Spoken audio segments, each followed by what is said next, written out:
안녕하세요. 저는 40대 여자입니다. 저는 몇 년 전 이혼하고 고등학생 아들 하나를 혼자 키우며 살고 있어요. 주변에서는 아들도 이제 어느 정도 컸고 저도 아직 젊으니 연애도 하고 재혼도 하라고들 해요. 심지어 제 아들까지 그런 소리를 합니다. 엄마 아직 젊고 예쁜데 좋은 아저씨 있으면 연애해. 난 엄마가 행복하기만 하면 다 좋으니까. 제가 결혼 생활 내내 남편이랑 지지고 볶고 살면서 이혼하는 모습까지 다 보고 자라 그런지 아들 녀석이 또래보다 의젓해요. 철도 빨리 들었고요. 아들은 항상 저에게 자식 생각만 하지 말고 제가 하고 싶은 대로 하고 살라고 이야기합니다. 그럴 때면 저는 오히려 아들에게 미안해요. 제가 남편이랑 살면서 너무 못 볼 꼴을 많이 보여서 애가 일찍 철이 들었나 싶어서요. 아휴, 남자랑 한번 살아봤으면 됐지. 연애니 뭐니 그 피곤한 걸 뭐하러 또 해? 엄마는 우리 아들 크는 거 보면서 사는 게 제일 좋아. 저는 무엇보다 진심이었습니다.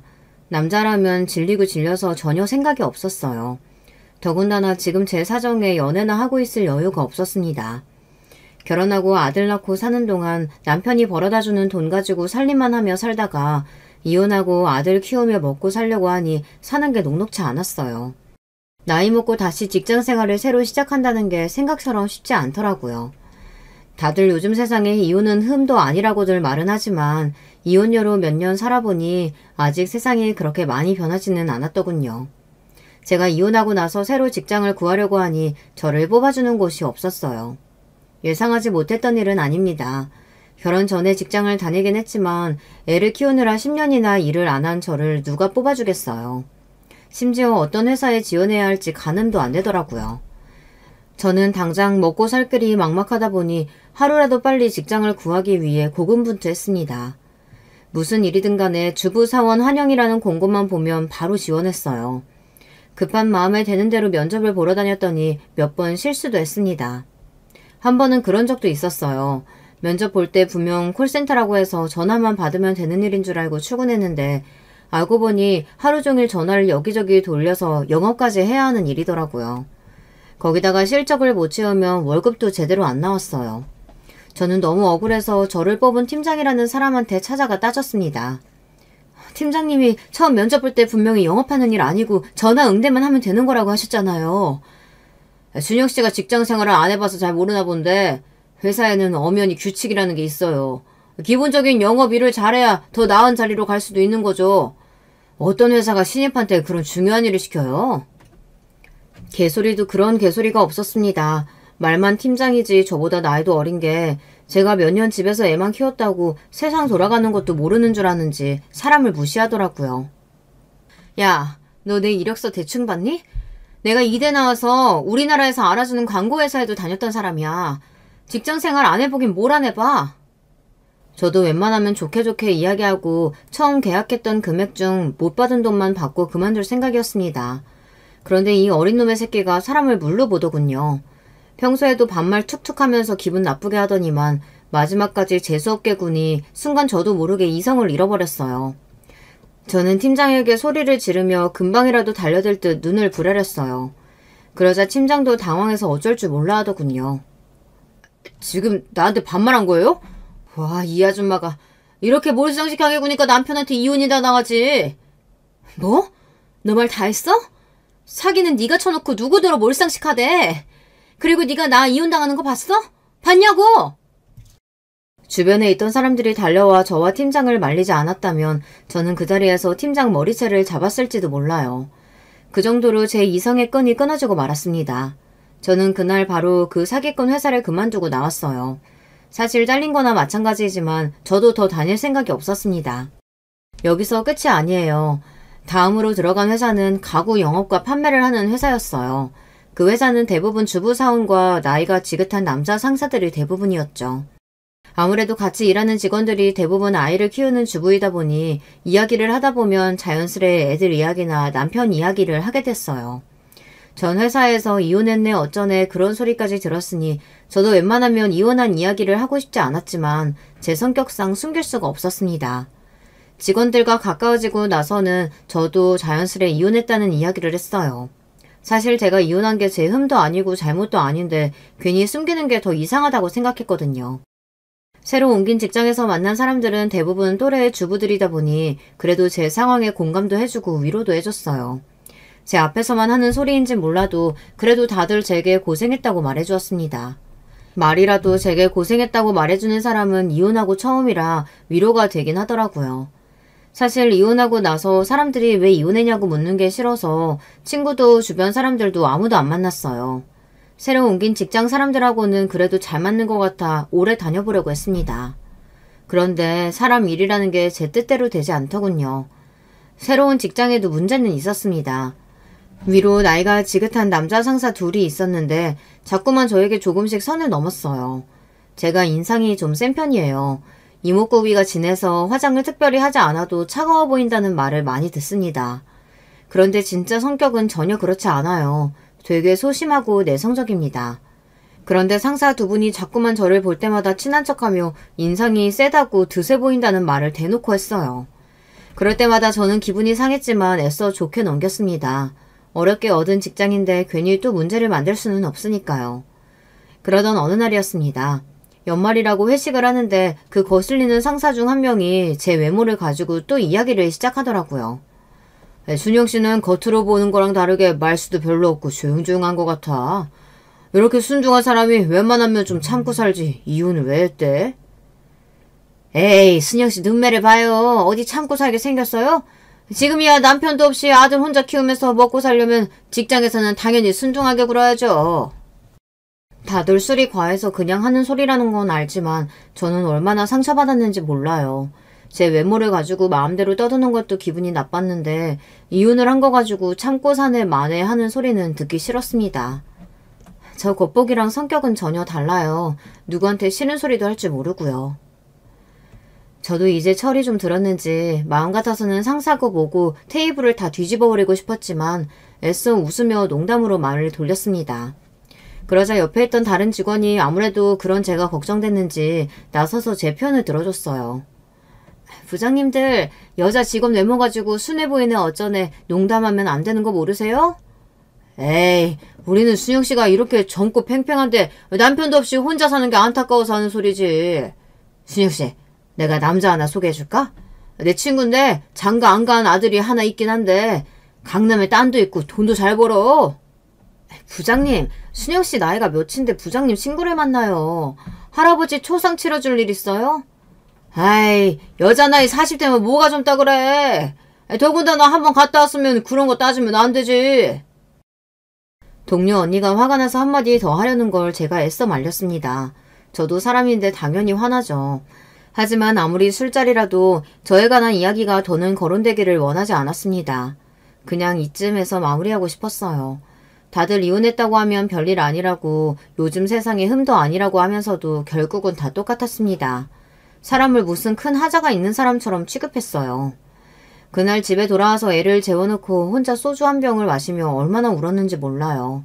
내가 어떤 마음으로 남편과 이혼하고 아들을 데리고 나왔는지 아무것도 모르는 사람에게 그런 멸시와 무시를 받으며 거지 같은 소리를 들었다는 게 너무 화가 나고 속상했어요.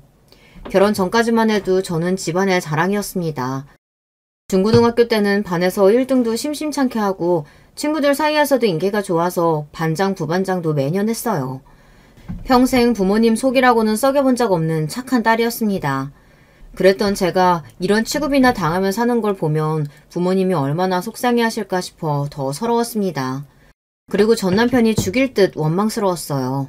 이혼하고 나서도 전 남편만 생각하면 이가 부득부득 갈리고 미웠지만 아들을 생각해서라도 애써 전 남편에 대한 기억은 잊고 살려고 노력했습니다. 그런데 이혼과 동시에 이런 일들이 자꾸만 생기니 남편에 대한 원망을 지울 수가 없더군요. 남편은 제가 다니던 직장 상사의 소개로 만났어요. 당시에 저는 대학을 졸업하고 이제 갓 사회생활을 시작한 새내기였습니다. 남편은 아버지께서 하시는 회사에서 일을 배우고 있다고 했죠. 남편의 첫인상은 서글서글 좋아 보였어요. 매일 또래 남자들만 보다 연상이랑 만나다 보니 하나부터 10까지 다 챙겨주고 굉장히 자상하더라고요. 저보다 연상이라 그런지 어른스러워 보이기도 했고요. 그렇게 저와 남편은 1년 가까이 연애하고 결혼했습니다. 여기까지 들으면 굉장히 순탄하게 결혼한 것처럼 보이지만 사실 결혼까지 하는데 우여곡절이 좀 있었어요. 사실 처음 결혼하겠다고 마음먹었을 때 예비 시부모님께 인사를 하고 와서 이 사람과 결혼하는 게 맞나 고민이 됐습니다. 예비 시아버지를 만났는데 남편에게 듣던 것보다 무서워도 너무 무서워서 집안 분위기가 너무 살벌하더라고요.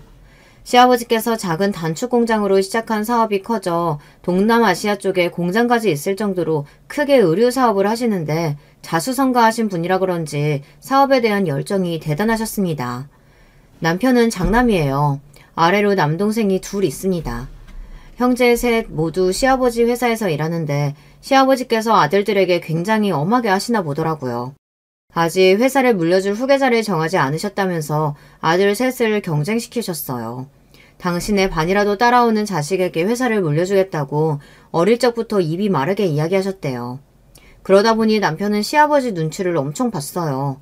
저랑 연애할 때 데이트를 하다가도 시아버지께서 회사로 소집하면 곧장 회사로 달려가고는 했습니다. 연애할 때부터 남편이 시아버지라면 벌벌 떠는 모습을 봐서 그런지 저는 처음 인사드리러 갈 때부터 굉장히 겁이 났어요. 남편을 위해서라도 제가 시아버지에게 이쁨을 받으면 좋으니까요. 남편도 인사 가기 전에 저에게 귀에 딱지가 앉을 정도로 이야기했습니다. 우리 아버지는 다른 보통 아버지하고는 달라. 자식도 능력에 따라 비교하고 마음에 안 들면 바로 내친다니까. 자기가 좀 힘들어도 비유 잘 맞춰줘야 돼. 그래야 우리 둘 다 사는 거야. 남편은 저에게 항상 인생의 동반자라고 했습니다. 본인이 잘 돼야 제 인생도 편해지는 거라고요. 그때까지만 해도 저는 아무리 시아버지가 엄하다고 해도 당신이 낳은 자식인데 그렇게 매몰차게 하실까 싶었어요. 그런데 막상 시아버지를 직접 만나고 나니 제가 잘못 생각해도 한참을 잘못 생각했다는 걸 알겠더군요. 시아버지는 아버지가 아니라 직장 상사 같은 느낌이었어요. 제가 처음 인사드리러 갔을 때도 며느리로서 인사하러 간 게 아니라 마치 회사 면접을 보러 간 자리 같았습니다.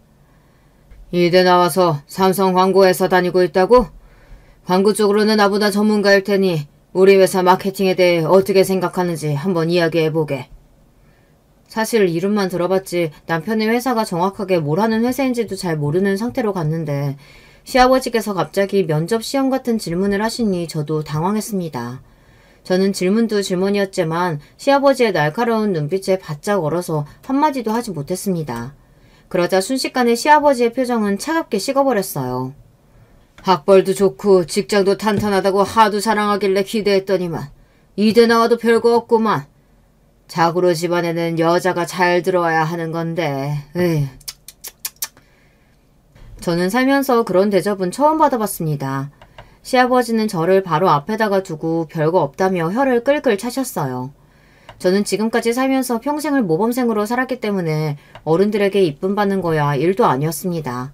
어른들에게 싫은 소리 한 번 들은 적 없이 자랐어요. 시아버지에게는 그런 저도 바짝 얼게 하는 카리스마가 있었습니다. 무슨 말만 하면 사람을 뚫어지게 쳐다보시는데 눈을 못 맞추겠더라고요. 그 눈빛이 얼마나 무서운지 내가 과연 이 집에 시집와서 잘 살 수 있을까 걱정됐습니다. 남편과의 결혼까지 고민할 정도였어요. 그뿐만이 아니에요. 한 번은 남편이 회사에서 작은 실수를 좀 했는데 그 사실을 알게 되신 시아버지께서 남편을 직원들 앞에서 쥐잡듯이 잡았답니다. 운 좋게 부모 잘 만나서 그 자리까지 갔으면 정신 바짝 차리고 일할 생각을 해야지. 아직도 그딴 실수를 해? 회사도 하나 간수 못하면서 장가는 무슨 장가야. 너 이딴 식으로 하면 장가고 뭐고 얄짤 없을 줄 알아. 시아버지께서 무슨 소리라도 꿋꿋이 참던 남편도 그날은 견디기 힘들었는지 술까지 먹고 속상해서 저에게 전화가 왔더라고요. 세상에 무슨 아버지라는 사람이 사람들 다 있는 앞에서 아들을 그렇게 무시하고 막대할 수가 있어. 나도 조금 있으면 40인데 정말 너무하다니까. 도대체 어떻게 해야 아버지가 나를 인정해 주실지 정말 모르겠다. 남편은 화도 냈다가 속상해도 했다가 많이 힘들어했어요. 남편이 힘들어하는 모습을 보고 있자니 저는 너무 짠해서 눈물이 다 났습니다. 당시에는 남편이 저에게 있어 굉장히 어른 같은 존재였기 때문에 그런 남편이 힘들어하는 모습을 보니 저도 시아버지가 원망스럽더라고요. 그래도 제가 한 가지 잘하는 게 있습니다. 끈기가 좋은 편이에요. 10번 찍어 안 넘어가는 나무 없듯이 사랑하는 남편을 위해 노력하다 보면 시아버지의 마음에 쏙 드는 며느리가 되지 않을까 생각했습니다. 그때부터 저는 주말마다 남편네 집에 놀러 갔어요. 용건도 없이 괜히 가서 얼굴 도장을 찍었습니다. 시아버지는 당연히 저에게 별 관심이 없으셨지만 그래도 굴하지 않고 매주 갔어요. 자연스레 시어머니랑 쇼핑도 가고 식사도 했습니다.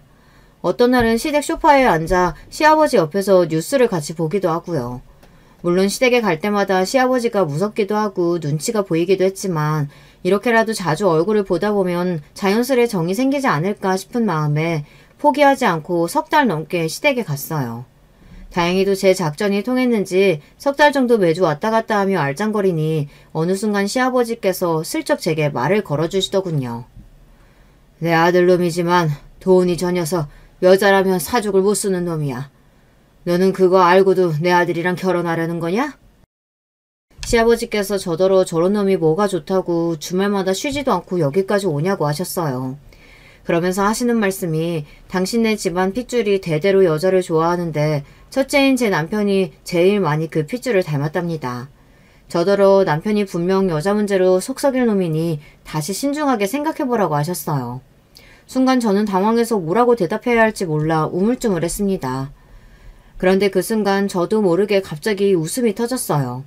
바로 그 전까지만 해도 제가 왔다 갔다 해도 전혀 관심도 없으시더니 몇 달 얼굴 좀 봤다고 저에게 은근슬쩍 농담을 거시는 게 좋은 신호 같았거든요. 남자가 여자 좋아하는 게 잘못된 건가요? 저도 남자 많이 좋아해요. 그 순간 어디서 그런 용기가 났는지 모르겠습니다. 워낙 집안 분위기가 딱딱하고 조용하다 보니 저도 모르게 긴장해서 애써 농담이라고 한 소리였어요. 그런데 다행인 건 시아버지의 반응이 나쁘지 않았다는 겁니다. 아이씨고 천생연분이 따로 없구만. 네가 생긴 것만큼이나 성격도 시원시원하구나. 그 정도면 됐다. 철딱서니 없는 내 아들놈 잡고 살만 하겠어. 그 전까지는 저를 발밑에 떼만도 못하게 쳐다보시던 분이 그날 이후로는 저를 바라보시는 눈빛이 달라졌어요. 이런 표현이 맞는지 모르겠지만 저를 좀 귀여워하시는 것 같았어요. 그날 이후 시아버지께서는 저와 남편을 불러 서둘러 결혼 준비를 하라고 하셨어요. 남편은 저에게 어떻게 시아버지를 구워 삶은 거냐 연신 물었지만 사실 저도 제가 어떻게 결혼 허락을 받은 건지 가늠이 되지 않았습니다. 그냥 제가 좀 운이 좋았다 싶어요. 아니면 어린애가 너무 생각 없이 매일 집에 드나드니 그 모습이 좋게 보였나 싶기도 하고요. 그렇게 저와 남편은 결혼하게 됐습니다. 결혼하고 딱 1년은 행복했어요. 그때까지만 해도 남편은 유쾌하고 좋은 사람이었거든요. 저한테도 잘하고 친정 부모님께도 자상하게 잘했습니다. 그런데 결혼한 지 1년 정도 됐을 때부터 남편이 뭔가 이상하게 굴었어요. 왜 여자의 촉이라는 게 있잖아요. 결혼 전에는 회사밖에 모르던 사람이 툭하면 친구들을 만난다면서 늦게 들어오기 시작하더라고요. 도대체 친구들하고 뭘 하고 다니는지 술도 안 먹으면서 늦게 들어왔어요. 당시에 저도 아들을 임신해서 일을 그만둔 상태라 매일 혼자 집에 있었어요. 그러다 보니 남편이 퇴근하고 들어오기만을 기다리고 있었어요. 너무 외로워서요. 나 보고 싶은 영화 있는데 이번 주 주말에 같이 보러 갈래? 이제 아기 나오면 둘이 데이트도 많이 못할 텐데 애 나오기 전에 미리 데이트 많이 해둬야지. 내가 말 안 했나? 나 이번 주에 회사 후배들하고 골프 약속 있어. 남편은 지난주에도 지지난주에도 주말마다 친구들을 만나러 갔습니다. 저는 매일 임신한 몸으로 집에서 혼자 집안일만 하고 있는데 남편은 한 달에 한 번도 저와 함께 시간을 가져주지 않는다는 게 너무 서운했어요. 당신은 매일 집에만 있는 내가 안쓰럽지도 않아? 임신해서 몸도 무겁고 간신히 이제 입도 끝나서 당신이랑 시간 좀 보내려고 하는 건데 어쩜 당신은 나한테 이렇게 관심이 없어? 남편에게 서운한 게 많았지만 나름 참았습니다. 언제나 자식들에게 엄한 시아버지 밑에서 회사 생활을 한다는 게 쉽지 않을 것 같아 웬만하면 집에서는 잔소리를 안 하려고 했는데 제가 너무 외롭고 힘들다 보니 저도 모르게 서운한 마음이 튀어나오더라고요. 여보, 내가 결혼 전에 분명히 말했잖아. 우리 아버지 사업 온전히 내가 다 물려받으려면 회사 직원들의 신임을 받아야 한다고. 이게 다 우리 미래를 위해서 하는 일이니까 당신이 이해해줘야 돼. 남편은 절대 제 생각을 하지 않는 게 아니랍니다. 본인도 매일 저랑만 있고 싶대요. 하지만 시아버지께서 쉽사리 회사를 물려줄 분이 아니기에 지금이 가장 중요한 시기래요. 저에게 조금만 더 기다려달라고 했습니다. 회사만 물려받으면 하루 종일 제 옆에 있겠다고요. 그 말을 믿을 수밖에 없는 게 남편이 평상시에는 저에게 굉장히 잘했어요. 본인이 제 옆에 있어주지 못하는 만큼 저와 아들에게 다른 부분에 있어서는 부족함 없이 잘해줬습니다. 임신해서 몸이 무거운 저를 위해 제가 병원을 가거나 친정에 갈 때마다 택시를 불러줬고 먹고 싶은 게 있으면 언제든지 구해서 퇴근길에 들어왔어요. 거기다가 한 번도 경제적인 부분에 있어서 신경을 쓰게 한 적이 없습니다. 제가 말하지 않아도 저에게 주는 생활비는 물론이고 친정의 용돈까지 부족함 없이 보냈어요. 물론 일이 워낙 바쁘다 보니 저와 아들 곁에 있어주지는 않았지만 그래도 이게 다 미래를 위한 일이라고 생각하며 저도 견뎌야 하는 일이라고 생각했습니다. 그러던 어느 날이었습니다. 결혼 10년 만에 생각지도 못한 이야기를 듣고야 말았어요. 저희 시댁은 한 달에 한 번 가족이 모두가 모여 식사를 하는 날이 있습니다. 삼형제 모두 일도 많고 사이도 썩 좋지 않으니 자주 볼 일은 없었지만 시아버지께서 그래도 가족끼리 한 달에 한 번은 모여서 식사하는 자리를 가져야 한다고 해서 몇 년 전부터 이어지고 있는 전통이에요. 사실 다들 만나도 일 이야기만 하고 재미도 없지만 제가 보기엔 시아버지는 좋아하시는 것 같았어요. 워낙 그런 티를 내지 않으시는 분이니 말은 안 하시지만 그날만큼은 오랜만에 며느리들도 만나고 손주 손녀들도 만나니 많이 웃으시더라고요. 특히나 시아버지는 저와 저희 아들을 제일 예뻐하셨어요. 제 입으로 이런 이야기하기 부끄럽지만 사실 며느리 셋 중에 아들은 저만 낳았습니다. 둘째 동서는 딸 둘에 막내 동서는 딸 하나예요. 물론 요즘 세상에 딸이고 아들이고 중요하지 않지만 저희 시아버지에게는 중요한 일입니다. 머릿속에 온통 회사 생각밖에 없으신 분이다 보니 이 회사를 대대손손 물려주고 싶어 하시거든요. 동서들 앞이라 대놓고 말씀은 안 하시지만 은연중에 티를 내세요. 우리 큰손주 귀 좀 봐라. 역시 큰일 날 놈이라 그런지 나를 닮아 아주 부처님기가 따로 없다. 우리 애들도 아버님 닮아서 귀가 얼마나 큰데요. 보세요. 요즘은 남자애들보다 여자애들이 머리도 좋고 씩씩하다니까요. 막내 동서야 나이도 어리고 애도 어려서 가족들끼리 모였을 때 잘 끼어들지 못했지만 둘째 동서는 달랐어요. 결혼도 저와 비슷한 시기에 했고 애들도 우리 아들이랑 또래다 보니 은근슬쩍 저와 우리 아들을 견제했어요. 시아버지의 눈에 들려고 애교도 피우고 여우짓도 했지만 시아버지 같은 분에게 그런 여우짓이 통할 리가 없었죠. 그래, 우리 집 귀한 소녀들은 머리도 좋고 씩씩하니까 곱게 자라서 좋은 집에 시집 가야지. 이 할아비가 좋은 혼처 알아봐 줄 테니 걱정하지 마라. 이제 초등학교에 다니는 애들 혼처까지 이야기하며 시아버지는 말을 돌렸습니다. 시아버지께서는 손녀보다는 손주에게 사업을 물려주는 게 옳은 일이라고 생각하세요. 저는 진작 시아버지의 생각을 알고 있었던 게 제가 결혼하고 아들을 낳았을 때 시아버지가 얼마나 좋아하시는지 저에게 고급 세단을 선물해 주셨어요. 내가 너 처음 봤을 때부터 마음에 들었다. 역시 예쁜 며느리가 예쁜 짓만 하는구나. 아들 하나 낳은 김에 둘째도 하나 더 낳아. 둘째도 아들이면 내가 네 이름으로 아파트도 하나 사줄 테니까.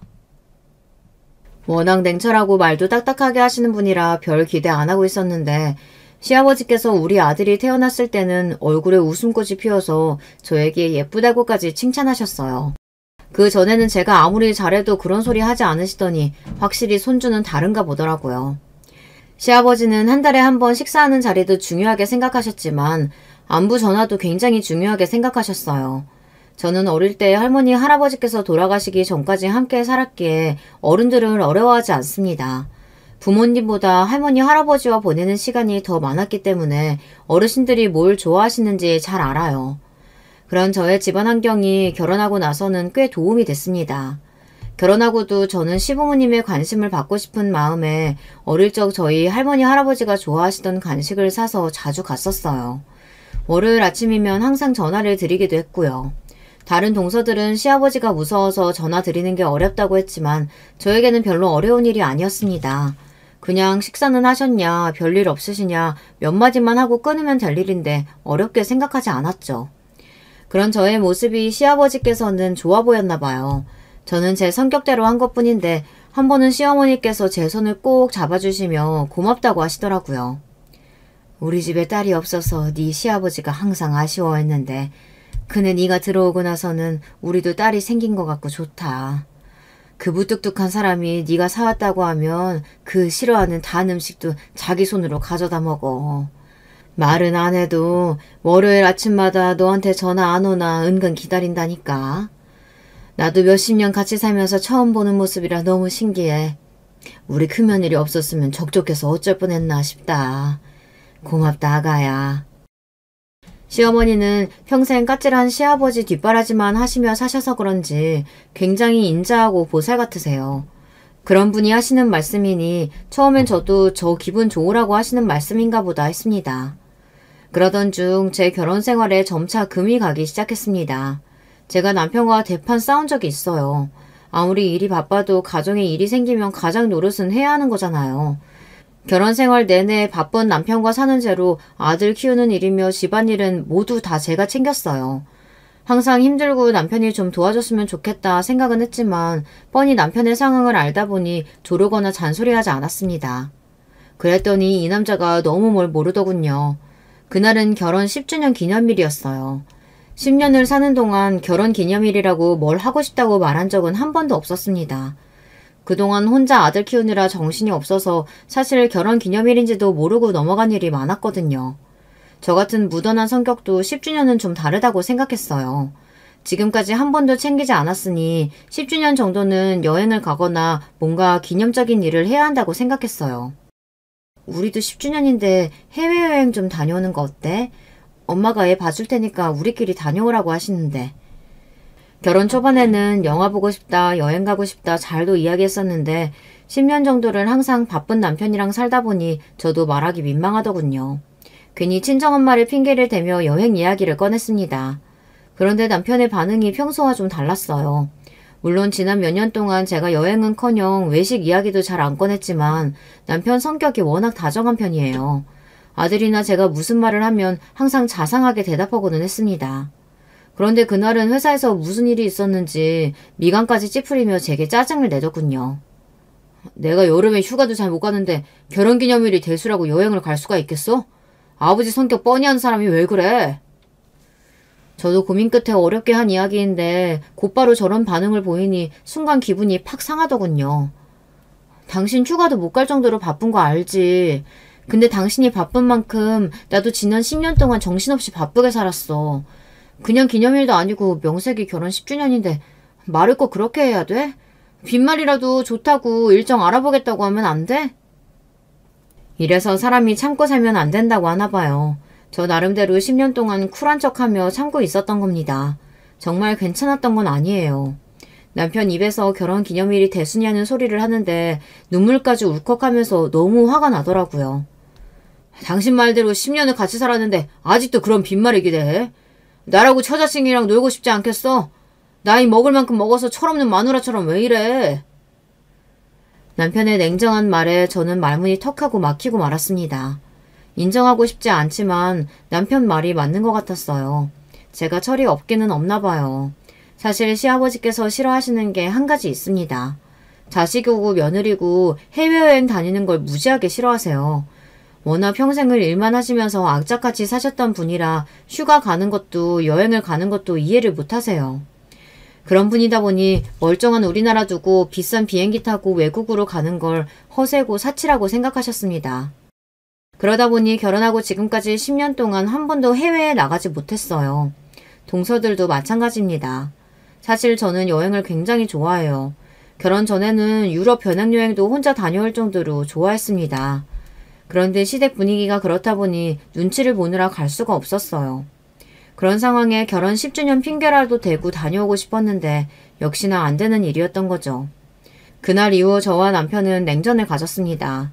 전 같으면 그 정도 티격태격한 거 가지고 냉전을 가질 일도 아니었지만 결혼 10주년이라는 게 컸는지 저도 마음에 서운함이 오래가더라고요.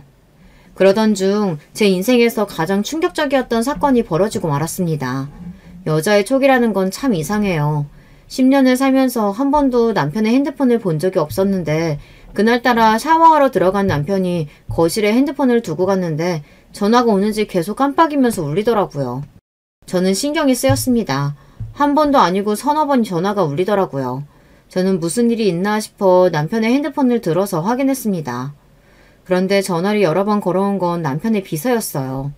저는 분명 회사에 무슨 일이 생겼구나 싶어 바로 전화를 받았습니다. 그런데 전화를 받자마자 말도 안 되는 일이 벌어졌어요. 자기야, 왜 이렇게 전화 안 받아? 우리 집에 도둑 들었는지 번호키가 다 부서져 있어서 무서워서 들어갈 수가 없어. 나 지금 너무 무서우니까 바로 좀 와줘. 순간 저는 눈앞이 까맣게 변했습니다. 잠깐이었지만 정말 앞이 하나도 안 보였어요. 저는 놀라서 그대로 핸드폰을 끊고 제자리에 놓았습니다. 그 순간 샤워를 하고 나온 남편이 멍하게 서 있는 저에게 왜 그러냐고 물어보더군요. 아니, 전화가 계속 울리길래 가져다 주려고 했지. 말도 할 수 없을 정도로 가슴이 벅차게 뛰었지만 저는 애써 핸드폰을 다시 집어 남편에게 건넸습니다. 핸드폰이라는 말에 살짝 눈을 크게 뜬 남편이 애써 담담한 얼굴로 핸드폰을 들어 확인하더니 양말을 다시 신더군요. 저는 애써 가슴을 진정시키며 어디 가느냐고 물었습니다. 그러자 남편이 하는 말이 가관이었어요. 김비서 전화인데 급하게 볼 자료가 있는데 사무실에 두고 퇴근했다네. 나 잠깐 사무실 좀 다녀올게. 저는 대답도 못하고 우물쭈물하고 있는데 남편은 너무도 아무렇지 않은 얼굴로 집을 나섰습니다. 저는 순간 5만 가지 생각이 다 들었어요. 방금 전화 온 여자가 김비서가 맡기는 한 건지 남편과 김비서가 도대체 무슨 사이인 건지 뒤죽박죽 정신이 없었습니다. 저는 순간 이러고 있을 때가 아니다라는 생각이 번쩍여서 그대로 옷을 입고 주차장으로 나갔습니다.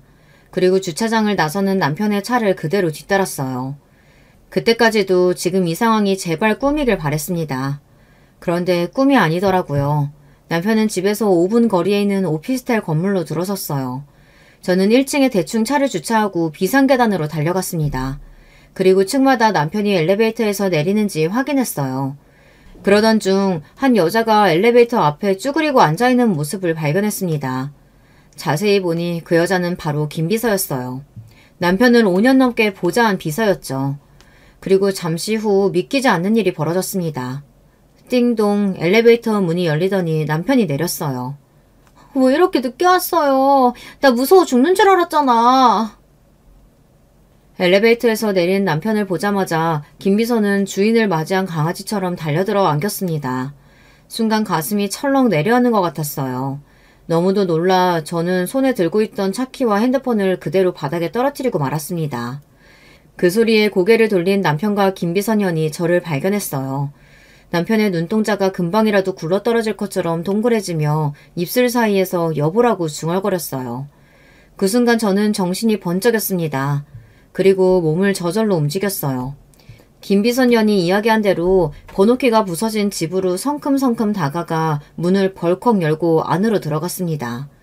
그리고 저는 눈앞에 펼쳐진 모습에 경악을 금치 못했어요. 두 연놈이 여기에 살림을 차려놓고 살고 있더라고요. 사진에 살림에 아주 신혼부부가 따로 없네. 문을 열고 들어간 집안은 누가 봐도 신혼부부가 사는 집 같았어요. 벽이며 식탁이며 남편과 김미선연이 다정하게 찍은 사진과 액자들이 잔뜩 걸려 있었어요. 더군다나 제가 직접 사다 준 남편의 옷과 속옷이 옷걸이에 버젓이 걸려져 있었습니다. 그 순간 알겠더군요. 이건 악몽이 확실하다는 걸요. 그때의 기억이 지금도 정확하게 나질 않아요. 가물가물 순간순간의 기억만 떠오릅니다. 저는 곧바로 핸드폰을 들고 집안 곳곳에 사진부터 찍었어요. 마치 도로에서 접촉사고를 당하기라도 한 것처럼 말이죠. 여보, 지금 뭐 하는 거야? 사진은 왜 찍어? 우리 나가자. 나가서 이야기하자. 미친 남편 새끼가 제 어깨를 잡으며 나가자고 했습니다. 그러면서 하는 짓이 제 핸드폰을 뺏으려고 했어요. 정말이지 인간 같지도 않아서 저는 남편을 있는 힘껏 밀어내고 쌍욕을 박아줬습니다. 미친 새끼가 더럽게 어디에 손을 대? 내가 너희 두 년놈 가만히 안 둘 거니까 그런 줄 알아. 저는 미치광이처럼 소리를 지르며 상간녀 비소년에게 달려들었습니다. 저 길고 부드러운 머리털을 다 뽑아버리려고요. 그 순간 남편이 저를 세게 밀쳤습니다. 저는 그대로 바닥으로 넘어졌어요. 당신 미쳤어? 무식하게 지금 뭐 하는 거야? 유라야, 괜찮아? 우리 아기 잘못된 거 아니지? 안 되겠다. 바로 병원 가자. 순간 저는 실신할 정도로 머릿속이 새하얗게 변해버렸습니다. 임신? 전현이 임신을 했다고? 저는 도무지 믿을 수 없어서 눈도 제대로 뜰 수가 없었어요. 그때였습니다. 더는 놀랄 일은 있을 수 없겠다 싶었는데 더 놀랄 일이 남아있더군요.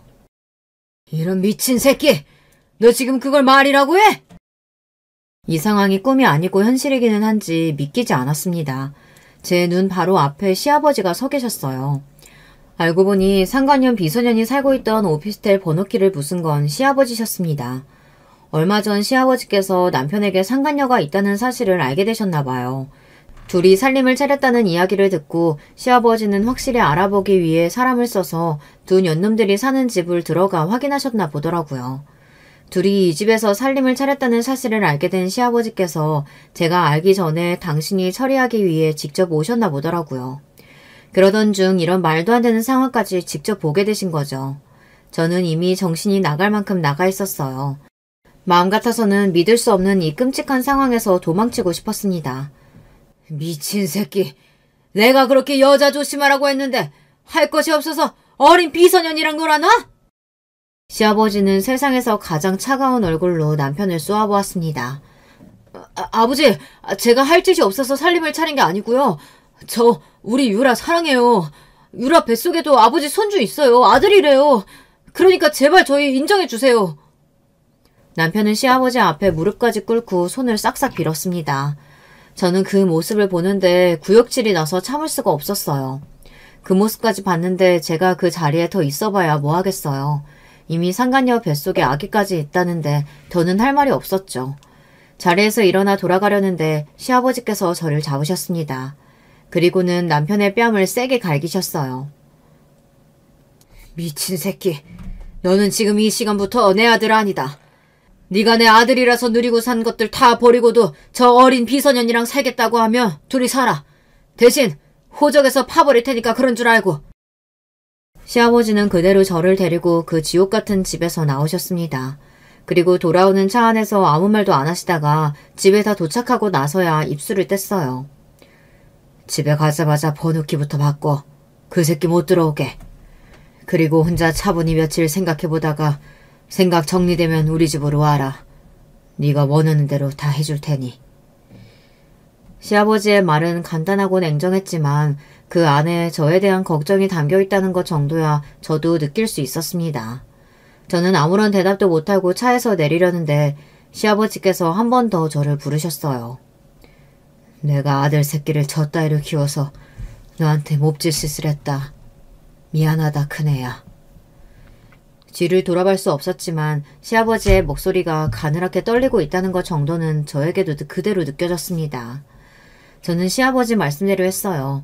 집에 돌아가자마자 번호키 비밀번호부터 바꾸고 그대로 아들 방에 들어가 아들을 꼭 안고 잠들었습니다. 새벽에 남편이 문 앞에서 현관 비밀번호를 누르고 들어오려다가 번호가 틀리니 연신 초인종만 눌렀어요. 하지만 저는 문을 열어주지 않았습니다. 그리고 며칠 뒤 시아버지를 찾아갔어요. 그리고 저는 이혼하겠다고 말했습니다. 시아버지는 예상하셨다는 듯 고개를 푹 숙이셨어요. 그리고 곧바로 어디론가 전화를 했습니다. 잠시 후 시아버지의 담당 변호사가 도착했어요. 그리고 제가 남편과 이혼하게 되면 받을 수 있는 위자료와 양육비에 대해서 설명했습니다. 양육비는 물론이고 네가 소송하면 상간녀나 네 남편한테 위자료도 받을 수 있을 거다. 필요하면 내가 변호사도 소개해주마. 세상에 이런 시아버지가 또 있을까요? 물론 남편 새끼가 다 자초한 일이니 이혼도 하고 소송도 당연히 할 일이었지만 시아버지가 직접 변호사를 소개해준다고 하니 신기했어요. 이미 남편과 헤어지는 마당에 시아버지와 제 사이도 이제 남남이 되는 거지만 저는 끝까지 시아버지가 좋았어요. 시아버지와 이제 더는 가족이 아니라는 사실이 마음 아팠습니다. 네가 한 가지 알아둘 게 있다. 그 자식 호적에서 파버리고 내가 준 건 다 빼앗아 올 생각이라 소송해도 네가 받을 만한 게 거의 없을 거다. 그래서 내가 생각을 해봤는데 너랑 내 손주 위해서 지금 살고 있는 아파트랑 양육비는 내가 주고 싶은데 그렇게 해도 되겠냐? 그 순간 저도 왜 그랬는지 모르겠는데 눈물이 왈칵해서 눈물이 펑펑 쏟아지고 말았습니다. 그 냉정하고 당당하신 시아버지께서 자꾸만 제 눈치를 보며 미안하다고 하시는데 가슴이 너무 아프더라고요. 저도 이혼하면 아들하고 둘이 살아야 하니 집은 받을게요. 그런데 양육비는 아버님께 받을 수 없어요. 그건 그 인간 돈이 아니라 아버님 돈이잖아요. 저도 제 아들 하나 정도는 키울 수 있으니까 걱정하지 마세요. 지금 같으면 자존심이고 뭐고 시아버지께서 해주시겠다는 대로 다 했겠지만 그때는 남편에 대한 배신감과 원망으로 휩싸여 있을 때라 시아버지께는 집만 받고 양육비는 남편에게 받겠다고 했어요. 시아버지는 끝까지 그럴 필요 없다고 하셨지만 제가 우겼습니다. 시아버지께 악감정은 당연히 없지만 이 일은 저와 남편이 해결해야 할 문제라고 생각했거든요. 그로부터 얼마 뒤 저와 남편은 이혼했습니다. 남편은 그런 짓을 해놓고도 아들에 대한 양육권을 갖겠다고 자꾸만 저를 찾아왔어요. 하지만 아들은 당연히 저와 살겠다고 했으니 소송도 필요 없었죠. 그 이후 남편은 시아버지의 말대로 집안에서 쫓겨났습니다. 회사에서도 마찬가지고요. 그 이후 상간녀와 애를 낳고 사는지 어쩌는지는 저도 몰라요. 초반에는 양육비가 꼬박꼬박 들어오더니만 1년 전부터 안 들어와서 제가 남편을 고소한 상태인데 변호사 말로는 남편 현재 거주지가 어디인지 나오질 않는다고 하더라고요. 이제 간 40이 넘은 나이에 그런 거지 같은 일을 겪었다 보니 저도 어느새 어른이 됐습니다. 전 남편과의 일은 가슴에 묻고 아들 하나 잘 키우는 데만 집중하며 살았어요. 그런데 얼마 전 저에게 말도 안 되는 일이 벌어졌습니다. 어느 날 은행에 갔다가 통장을 확인했는데 제 통장에 말도 안 되는 금액이 입금되어 있더라고요. 어머, 10억? 이게 뭐야, 말도 안 돼. 아버님이 왜 나한테 10억이나 넣으셨지? 사실 전 남편과 이혼하고 나서도 시아버지께서 제 생일이나 아들 생일 때 매년 제 통장으로 용돈을 보내주셨어요. 처음엔 500만 원 정도 보내셨길래 제가 부담돼서 다시 돌려보냈더니 그때부터는 50만 원씩 매년 보내시더라고요. 아무리 너희가 헤어져서 우리가 이제 가족은 아니라도 어머니 내 첫손주 내 핏줄인데 생일날 용돈 정도는 줄 수 있게 해줘야지. 제가 50만 원이 들어왔을 때도 왜 자꾸 돈을 보내시냐고 전화를 드렸더니 시아버지께서 이 정도는 할 수 있게 해달라고 하시더라고요. 제가 자꾸 거절하면 당신이 너무 속상할 것 같다고요. 그래서 할 수 없이 용돈으로 주시는 돈은 그냥 받았습니다. 사실 저도 혼자 아들 키우느라 힘들다 보니 그 돈이 반갑고 감사하기도 했어요. 그래도 갑자기 10억이라는 큰돈이 통장에 들어오니 손이 떨리더라고요. 저는 곧장 시아버지에게 전화를 걸었습니다. 그런데 핸드폰 너머로 시아버지의 번호가 없는 번호라고 나왔습니다. 저는 이상해서 시어머니에게 전화를 드렸어요. 그런데 시어머니도 전화를 안 받으시더군요. 저는 이대로 있으면 안 될 것 같아 통장을 들고 곧장 시댁에 찾아갔습니다. 돈을 돌려드리려고요. 그런데 시댁에 도착한 저는 충격적인 이야기를 듣고야 말았습니다. 알고 보니 시아버지께서 한 달 전에 돌아가셨대요. 저는 너무 놀라서 그 자리에 주저앉고 말았습니다. 너 이혼하고 나서 그 양반 췌장암 판정 받았어. 처음 판정 받았을 땐 촉이라 금방 고칠 수 있다고 했는데 몇 년 동안 여기저기 계속 전이가 돼서 3년 넘게 병원에만 있다가 얼마 전에 쇼크 와서 가버렸다. 저는 시어머니의 이야기에 너무 놀라서 말을 이을 수가 없었습니다. 그리고 이렇게 말 한마디 없이 가버린 시아버지가 너무 원망스러웠어요. 매년 생일 때마다 자꾸 용돈을 보내셔서 제가 몇 번이나 연락을 드렸는데 그때마다 저한테 아픈 데도 없고 건강하다고 하셨어요. 근데 췌장암이라니. 그랬습니다. 돈도 돈이지만 시아버지와 통화하고 싶은 마음에 전화를 드리면 어떻게 지내는지 건강은 어떠신지 항상 묻고는 했어요. 그럴 때마다 시아버지는 전과 다름없이 차가운 목소리로 퉁명스럽게 대답하셨습니다. 내가 얼마나 건강한 사람인지 알면서 내 걱정을 해. 너나 밥 잘 챙겨 먹고 잘 살아. 네가 건강해야 우리 손주 씩씩하게 잘 클 거 아니냐. 저는 후회가 됐습니다. 남편이 아무리 믿고 원망스러워도 시아버지가 보고 싶으면 보고 올걸. 괜히 망설이고 자존심 부리다 시아버지께서 병원에서 아프고 힘든 시간을 보내고 있다는 걸 전혀 모르고 있었어요. 그렇게 아픈 와중에도 네가 보낸 우리 손주 사진 보면서 혼자 웃고 얼마나 좋아했는지 몰라. 너랑 우리 손주 보고 싶어 하는 것 같아서 내가 한번 연락한다고 했다가 얼마나 욕을 먹었는지 모른다. 시아버지께서 돌아가시기 몇 달 전부터 유난히 저와 제 아들 이야기를 많이 하셨답니다. 그래서 시어머니께서 제게 연락을 하려고 했더니 시아버지께서 난리를 치셨대요. 우리가 무슨 염치로 제 얼굴을 봐. 내 아들 새끼 때문에 평생 마음고생하고 사는 거 안쓰러워서라도 나는 이런 걸 못 보여줘. 정작 내 가슴에 대못 박은 새끼는 양육비도 안 주고 어디에 있는지조차 모르는데 시아버지는 돌아가시는 순간까지 저와 제 아들을 걱정하셨대요. 그러면서 저에게 현금 10억을 남기셨답니다. 세금 문제도 다 변호사에게 이야기해서 정확하게 현금 10억을 보내라고 하셨대요.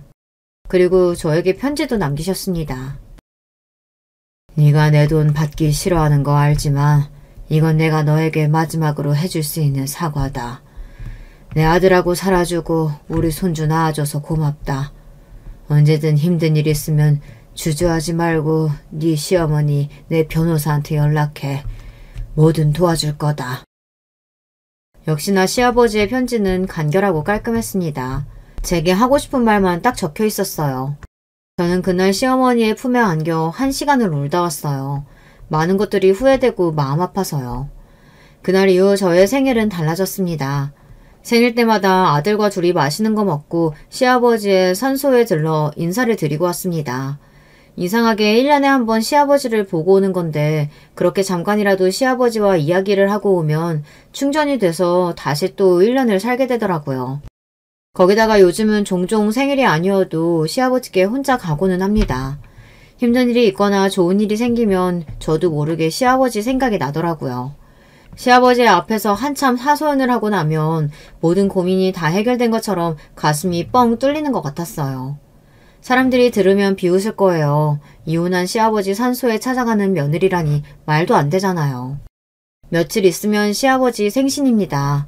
이맘때가 되면 이상하게 더 시아버지 생각이 많이 나서 그리운 마음에 이렇게 글로 적어보았습니다. 절대 주변 사람들한테는 할 수 없는 이야기니까요. 여러분의 마음속에도 다른 사람에게는 못하는 말이 있다면 글로 적어보세요. 누군가 제 이야기를 들어주는 것 같아 속이 다 시원하네요. 저의 궁상맞은 인생 이야기 끝까지 들어주셔서 감사합니다. 여러분에게는 항상 행복한 일만 생기시길 바라겠습니다. 안녕하세요, 여러분. 오늘은 제 사연을 제보해 보려고 해요. 저는 서울 사는 30대 후반 여자입니다. 평소에 집에 있을 때 집안일을 하며 사연 듣는 게 제 취미인데요. 오늘은 저한테 일어났던 일에 관해 소개하려고 해요. 저만 알고 있기 아쉬워서 제보하게 됐습니다. 여러분은 혹시 어렸을 때 주위에 엄마 없던 친구가 있었나요? 저는 바로 제가 엄마 없이 자란 경우예요. 엄마가 집을 나가거나 이혼한 건 아니고요. 제가 유치원 때 병에 걸려 돌아가셨어요. 엄마를 너무 사랑했던 아빠는 엄마가 하늘로 간 후 재혼하지 않고 혼자 저를 키우셨습니다. 아빠는 저를 엄마의 분신으로 생각했대요. 그래서 항상 최선을 다하려고 하셨죠. 요즘 말로 하면 딸바보라는 말 아시죠? 우리 아빠가 바로 딸바보랍니다. 그런데 남자 혼자 여자아이를 키운다는 건 절대 쉽지 않은 일이었죠. 엄마 없대요. 엄마 없대요. 나는 엄마 있는데. 수연이도 엄마 없지? 우리 엄마 하늘에서 나 보고 있다고 우리 아빠가 그랬어. 어쨌든 지금은 없잖아. 우리 엄마가 너 엄마 없다고 너랑 놀지 말랬어. 어릴 땐 놀림도 많이 받곤 했어요. 지금은 모르겠는데 저 어릴 땐 엄마가 없다는 게 놀림의 대상이었죠. 그래서 참 많이 울기도 울었습니다. 대놓고 제가 엄마 없는 티가 난다며 저와 놀지 말라고 했던 학부모도 많았어요. 어린 마음에 상처를 참 많이 받았습니다. 그런데 제가 집에 가서 슬퍼하면 아빠가 슬퍼하니까 티를 내진 않았어요. 어렸던 저한테도 아빠는 참 안쓰러웠거든요. 친할머니가 혼자 저를 키우는 아빠가 안타까웠는지 종종 우리 집에 들리시곤 했죠. 수연아, 엄마 없는 게 부끄러운 일 아니야. 네 아빠가 너한테 최선 다하는 거 봐라. 할미는 저렇게 하래도 못해. 할머니 말대로 아빤 제게 할 수 있는 최선을 다하셨어요. 다행히 아빠는 대기업에 다니셔서 돈이 아주 부족하진 않았습니다. 하지만 저를 돌보는 섬세함은 아무래도 엄마가 없으니 부족했어요. 할머니가 집에 자주 오셔도 엄마의 손길은 따라갈 수 없더라고요. 그래서 학창시절엔 소위 왕따를 당하기도 했습니다. 워낙 엄마가 없다고 놀리던 친구가 많아 어릴 땐 소심했거든요. 또래 친구들과 어울리지도 않고 혼자 있는 시간이 많았어요. 그러다 보니 중학생이 되어서도 자발적으로 혼자 다니게 됐습니다. 제가 워낙 벽을 치니 제게 다가오는 친구도 없었고요. 그때 제 인생에 은인이 나타나게 됐는데요. 바로 중학교 2학년 때 담임 선생님이세요. 제가 지금 교사로 재직 중인데 그 꿈을 가지게 해준 당사자분이랍니다. 수연아, 혹시 짝 같이 하고 싶은 친구 있어? 있으면 선생님한테 얘기해줘.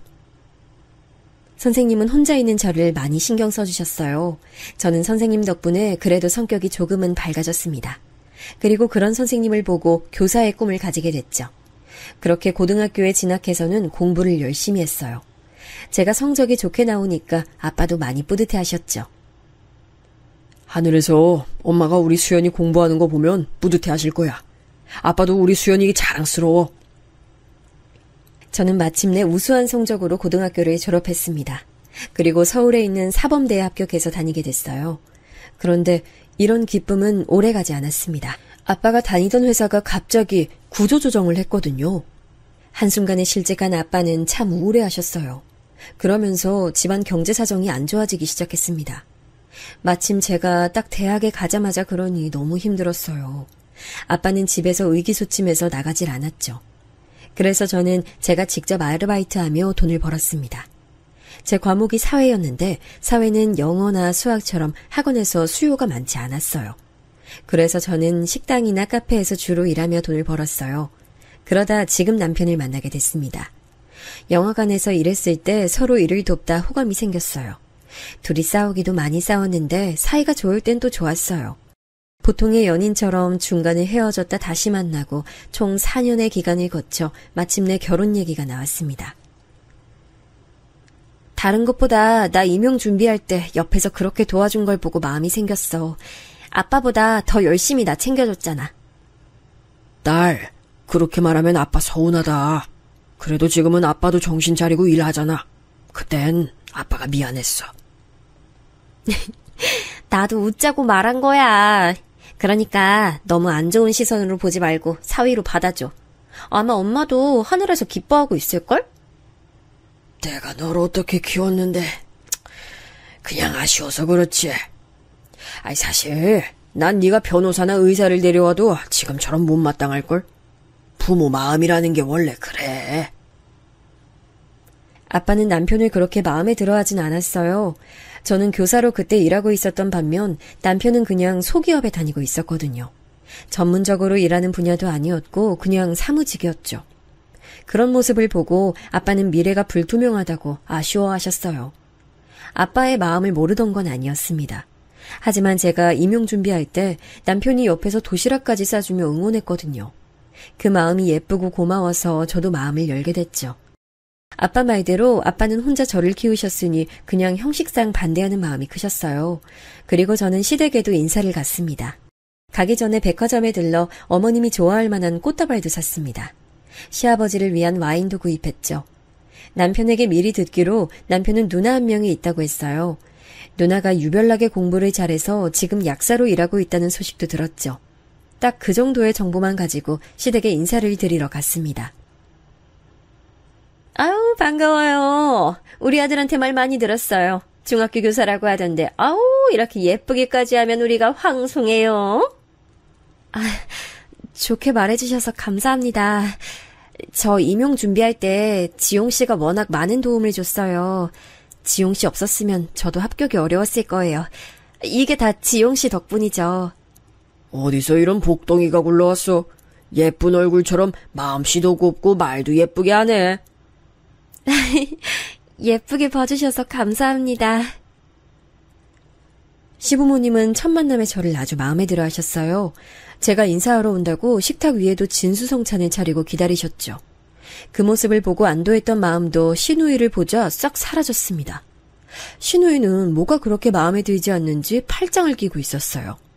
시부모님은 저를 환대하는데 그것도 싫어하는 눈치였습니다. 팔짱을 끼고 저를 위아래로 훑어봤는데 사람이면 당연히 그 시선을 느끼잖아요. 그래서 저도 괜히 눈치가 보였어요. 선생님? 뭐 공무원이니까 안정적이긴 하네. 그런데 그래도 전문직은 못 이겨. 어머, 얘가 왜 이래? 아이, 그런 말을 왜 해? 네. 저는 제 직업에 대한 자부심이 있어서요. 저도 자부심 있어요. 자부심 없는 사람 없잖아요. 그러면 남의 직업도 존중해 주셔야 하는 거 아닐까요? 아이, 그렇지. 아이, 기분 상했으면 내가 대신 사과하마. 요즘 딸이 좀 예민해서, 정말 미안하다. 시부모님이 나서서 말려주시지 않았다면 신우이와 더 갈등이 생겼을 거예요. 그래도 계속 곤란해하시고 시어머니는 집에 갈 때까지 제 눈치를 보셨어요. 그 모습을 보고 조금 마음이 풀리긴 했습니다. 집 가는 길에 신우 얘기를 꺼냈더니 남편은 제게 말했어요. 우리 누나? 본인이 우리 집에서 제일 똑똑하거든. 근데 자기가 선생님이라 위기감 느꼈나? 아니면 누나가 되게 결혼하고 싶어 하는데 짝을 못 만났거든. 그래서 내가 먼저 결혼해서 그런가? 남편 말을 듣고 저는 왜 신우이가 저에게 그렇게 적대적인지 알게 됐어요. 한마디로 정리하면 자격지심이었죠. 본인은 결혼하고 싶어 하는데 남동생이 먼저 결혼하니 얼마나 안 이꾸었겠어요. 게다가 그동안 집안에서 제일 똑똑한 이미지였는데 제가 들어오니 기분이 나빴겠죠. 남편 말을 듣고 그럴 수도 있다고 생각하고 넘겼습니다. 하지만 그러지 말았어야 했어요. 저는 살다 시부모님 시집살이가 아닌 신우이 시집살이는 제가 처음 당했거든요. 주위 대학 동기들과 동료 선생님들이 시부모님의 시집살이 얘기할 때 저는 해당 사항이 없었어요. 특히 우리 시어머니는 좋게 말하면 되게 무던하시고 나쁘게 말하면 단순하세요. 잘 삐지시긴 하는데 제가 애교 몇 번 부리고 꽃다발 사다 드리면 금방 풀리시죠. 근데 문제는 신우이였습니다. 신우의 행패는 결혼식 날부터 시작됐어요. 결혼식 전에 한복을 맞추러 갔는데 신우는 본인이 한복 말고 원피스를 입고 싶다고 하더라고요. 그러라고 하고 존중했는데 사실 신우가 어떤 원피스를 입는지 아예 제 머릿속엔 생각이 없었어요. 알아서 잘 입을 거라고 혼자 생각했습니다. 결혼하신 분들은 아실 텐데 결혼 전에 신경 쓸 게 정말 많잖아요. 근데 결혼식 당일 저는 깜짝 놀랐습니다. 사실 그날도 정신이 없어서 제대로 밖의 상황을 알지 못했어요. 근데 제 대학 동기가 신부대기실로 들어오더니 머쓱하게 웃으며 말했습니다. 수연아, 나 너는 신우 보고 깜짝 놀랐어. 본인 결혼식인 줄. 왜? 그게 무슨 말이야? 나 종일 여기 있어서 밖의 상황을 몰라. 아니, 무슨 흰색 드레스 같은 원피스를 입었던데? 멀리서 보고 넌 줄 알고 인사할 뻔. 도대체 이게 무슨 상황인가 싶었죠. 일단 진정하고 하객들을 맞았습니다. 그러다 식도중 신우 쪽으로 고개를 돌렸는데 제 눈이 잘못된 줄 알았어요. 신우는 마치 신부처럼 새하얀 원피스를 입고 있었습니다. 디자인이라도 단정하면 모르겠는데 레이스랑 리본이 달린 아주 화려한 원피스였어요. 그런 원피스를 구하라고 해도 구하기 힘들어 보였습니다. 무슨 정신으로 결혼식이 진행됐는지 모르겠습니다. 마지막 순서로 사진을 찍는데 표정 관리가 도저히 되지 않았어요. 나중에 사진을 봤더니 누가 신부인지 모를 정도로 화려한 원피스였죠. 이걸 말을 해야 하나 말아야 하나 참 고민이 많았습니다. 그러다 그냥 우연이겠지 생각하고 넘겼어요. 굳이 결혼하자마자 잡음이 생기는 것도 싫었고요. 그러다 결혼하고 첫 명절에 저는 남편과 처음으로 다퉜습니다. 마침 그때 추석 당일 다음 날이 신우 생일이었어요. 그래서 미리 당일에 찾아뵙고 축하를 했죠. 근데 신우가 갑자기 이런 말을 하더라고요. 내일 생일 기념으로 내가 특별히 강원도 강릉에 펜션 예약했어. 깜짝 선물이라 다들 놀랐지? 우리 지금 출발하면 돼요. 일부러 말 안 했어요. 너무 갑작스럽게 당장 강릉으로 출발하자는 신우의 말에 시부모님과 저 그리고 남편은 다 당황했습니다. 근데 신우는 아무렇지 않게 혼자 신나서 강릉을 가자고 하더라고요. 그날은 명절 당일이었고 전 원래 남편하고 차례만 지내고 우리 집 갈 예정이었거든요. 아빠가 우릴 기다리고 있었으니까요. 근데 신우는 계속 빨리 출발하자고 난리였어요. 형님, 저는 집에서 아빠가 기다리고 계셔서요. 죄송해요. 나중에 다 같이 놀러가요. 오늘은 너무 갑작스러워서 안 되겠어요. 내가 생일이기도 하고 명절이라 어렵게 잡았는데 그냥 같이 가면 안 돼? 아버지 다른 날에 보러 가면 되잖아. 같은 서울인데. 친할머니도 저 보러 지금 집에 와 계세요. 저는 엄마가 안 계셔서 지금 아빠만 집에 계시거든요. 그래도 이거 어렵게 잡은 숙소거든. 너무 아쉬운데. 어차피 같은 서울이면 얼굴 보는 것도 쉽잖아. 다음 주말에 보러 가. 어디 아프신 것도 아니잖아. 다른 날도 아니고 내 생일인데. 난 오히려 좀 올케한테 서운하다. 아유, 미리 말하지 못했으니까 이번엔 세아가 그냥 집으로 가. 어쩔 수 없잖아. 괜찮아. 집에 가. 시어머니가 중재해 주셔서 다행히 남편을 데리고 우리 집에 갈 수 있었어요. 그런데 신우는 우리 부부가 자기 생일 기념 강원도 여행을 가지 않는 게 그렇게 참을 수가 없었나 봐요. 남편과 저한테 번갈아 전화를 하기 시작했습니다. 올케, 여기 진짜 너무 좋아. 강릉인데 바다색이 환상이야. 아, 올케도 왔으면 얼마나 좋았을까? 그래서 아버진 잘 뵀어? 네네, 지금 집에 왔어요.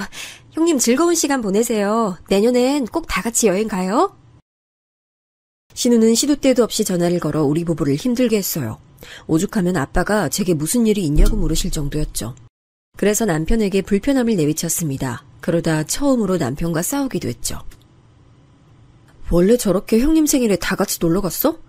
그런 줄 알았으면 당신이 나한테 미리 언질 줬으면 됐잖아. 집에 왔어도 마음이 편하질 않네. 나도 전혀 모르고 있었지.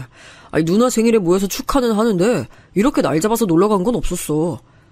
나도 몰랐는데 왜 자꾸 나한테 짜증을 내는 거야? 그냥 천명절인데 형님 기분 상한 것 같아서 나도 기분이 안 좋아. 우리 아빠까지 지금 눈치 보고 있잖아. 당신은 나 때문에 시부모님이 눈치 보면 좋을 것 같아? 아니, 왜 말을 그런 식으로 해? 나 지금 굉장히 서운해. 여기서 끝나지 않았습니다. 신우 때문에 남편과 싸우는 일이 많아졌어요. 신우는 그냥 일상생활을 하다가도 제게 전화를 많이 걸었어요. 저는 교사라서 수업을 하러 가면 받지 못하잖아요. 그런데 제가 전화를 못 받으면 문자를 남겨서 꼭 전화하길 원했습니다. 형님, 전화하셨어요? 제가 수업 중이라 못 받았어요. 무슨 일 있으세요? 아니. 곧 우리 엄마 생신이잖아. 혹시 뭐 준비한 거 있어? 백화점에서 화장품 세트 사려고 했어요. 형님은 뭐 준비하셨어요? 올케. 기분 나쁘게 듣지 마. 결혼하고 첫 생신이니까 직접 생신상 차리는 건 어때? 물론 우리 엄마가 그런 거 바라는 분은 아닌데 이번 기회에 점수 따고 좋잖아. 그날이 목요일이죠. 다음날 출근해야 돼서 늦게까지는 못 있고, 그럼 제가 최대한 빨리 퇴근해서 갈게요. 그래, 생각해줘서 고마워. 아마 엄마랑 아빠도 좋아하실 거야. 올케 음식 솜씨도 볼 수 있는 기회잖아. 신우가 전화로 첫 생신이니 시어머니의 생신상을 차리는 게 어떠냐고 직접적으로 말했어요. 그래서 저는 주변에서 이 정도는 하길래 저도 처음이자 마지막으로 생신상을 차리기로 결심했습니다. 퇴근도 빨리 해서 마트에서 장을 보고 우리 집에서 요리했어요. 미역국부터 갈비찜, 계란말이, 갈치조림 등 제가 할 수 있는 요리란 요리는 다 해서 시댁을 방문했습니다. 아유, 아가. 이걸 어떻게 혼자 다 준비했어? 아유, 나 기대도 안 했어. 아유, 고맙네. 일하는데 신경 써줘서 너무 고마워. 아유, 그러기나 말이야. 이렇게 음식 솜씨가 좋다니 너무 대단한데. 식당을 하나 차려줘야 되나? 감사합니다. 어머님 첫 생신이라 신경 좀 썼어요. 마음에 드신다니 다행이에요. 시부모님은 제가 요리해서 생신상을 차리자 크게 기뻐하셨어요. 저도 남편도 훈훈한 분위기 속에서 다행이라고 생각했는데 신우는 표정이 좋지 않더라고요. 근데 올케는 미역국에 원래 소고기를 넣어? 난 미역국에 소고기 넣으면 맛 없던데. 소고기 미역국이 대중적이기도 하고 어머님 드실 거라 고기를 썼어요. 입맛에 안 맞으세요? 아니, 그냥 뭐 그렇구나. 난 맘만 있는데 왜 그래? 엄마는 괜찮어. 신우는 본인이 저한테 시어머니 생신상을 차리라고 연락했으면서 제가 막상 차리니까 또 불만을 보였습니다. 도저히 그 마음이 이해가 가지 않았어요. 하라고 해서 했더니 왜 마음에 들지 않았을까요? 이렇게 저는 시부모님의 시집살이가 아니고 신우의 시집살이를 당하고 있었습니다. 이러다 보니 저는 마음속으로 빨리 신우가 결혼해서 나가길 원했어요. 그런데 마침 동료 선생님이 저한테 소개팅을 주선할 건데 혹시 주변에 괜찮은 사람이 없냐고 물으셨습니다. 순간 머릿속으로 신우가 확 스쳐 지나갔어요.